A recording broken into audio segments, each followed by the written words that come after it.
Μαρίου. Κόμβος Πηλίου, 3 μοναστήρια. Επίσης επικίνδυνος, με πυκνή βλάστηση, σχεδόν ανύπαρκτος φωτισμός, απουσία διαγραμμίσεων, ελλειπή σήμανση, με συχνά ατυχήματα λόγω μειωμένης ορατότητας στην έξοδο από Χανιά. Αντιμετώπιση. Θα πρέπει να τραβηχτεί η έξοδος πιο πάνω από τη γέφυρα.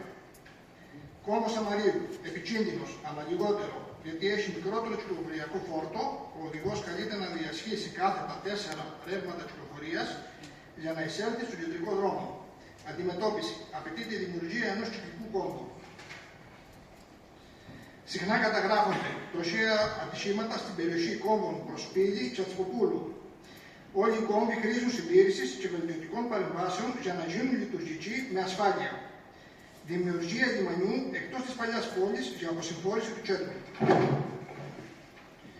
Να δημιουργηθεί ένα FES σύστημα πληροφορικής συνδυαστικής μετακίνησης σε πραγματικό χρόνο που θα δέχεται πολλές παραμέτρους, θα τις συνεκτιμά και για κάθε ενδιαφερόμενο χρήστη θα δημιουργεί το προφίλ του που θα επηρεάζεται. Α. Από την ηλικία. Β.